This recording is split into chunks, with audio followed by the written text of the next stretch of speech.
Suatu hari, Bambang melihat seekor anjing kecil. Seketika, hatinya luluh. Tanpa berpikir panjang, ia membeli anjing itu dan membawanya pulang.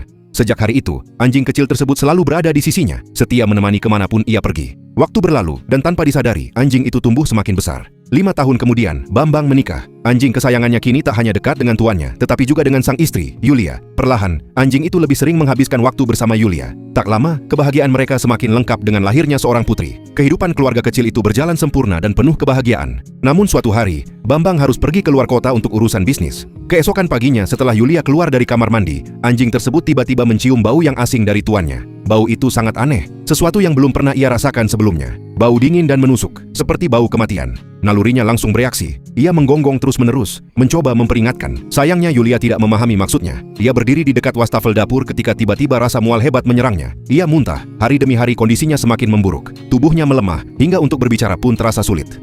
Akhirnya, demi keselamatan putrinya, Yulia memutuskan untuk tinggal sementara di rumah ayahnya. Dalam keadaan terburu-buru, ia pergi tanpa menyadari satu hal yang terlupakan. Anjing itu masih terkunci di dalam rumah. Anjing itu kelaparan, namun setiap hari, ia tetap mengintip melalui jendela, menunggu dengan penuh harap. Untuk bertahan hidup, ia memakan remah-remah di lantai, dan minum air dari toilet saat kehausan. Ia mencoba membuka pintu berkali-kali, tetapi sia-sia. Hari demi hari, ia hanya menunggu pemiliknya kembali. Perlahan, tubuhnya melemah. Suatu hari, saat ia hampir pingsan karena kelaparan, tiba-tiba terdengar suara dari luar pintu. Itu adalah suara langkah yang sangat ia kenal. Bambang telah pulang dari perjalanan bisnisnya. Ia segera membuka pintu dan memberi makan anjing itu. Tak lama kemudian, Yulia pun kembali. Tangisnya pecah saat ia meminta maaf kepada anjing itu. Perlahan, kehidupan mereka tampak kembali normal.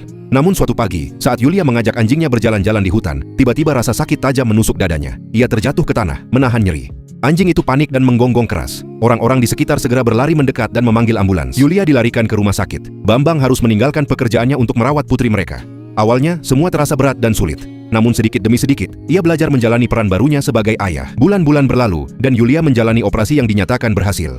Ia pulang ke rumah. Rambut pirang panjangnya kini dipotong pendek, dan wajahnya tampak lebih lelah dari sebelumnya. Anjing itu tak pernah meninggalkan sisinya. Meski ia sendiri lelah atau lapar, ia tetap setia menemani, melindungi dan menghibur. Namun meski dokter telah berusaha sebaik mungkin, kanker itu telah menyebar ke seluruh tubuh Yulia. Suatu malam, anjing itu duduk diam di sudut ruangan, menatap Yulia dengan penuh perhatian. Yulia tersenyum lemah dan berkata pelan, "Aku tidak takut mati lagi. Setelah aku pergi, tolong jaga putriku." Anjing itu mendekat perlahan dan mencium tangan Yulia, seolah menyadari bahwa ini adalah terakhir kalinya ia berada sedekat ini dengannya. Keesokan paginya, Yulia meninggal dalam tidurnya. Hati Bambang hancur. Begitu pula anjing setia itu. Namun sejak hari tersebut, anjing itu selalu menemani gadis kecil itu kemanapun ia pergi.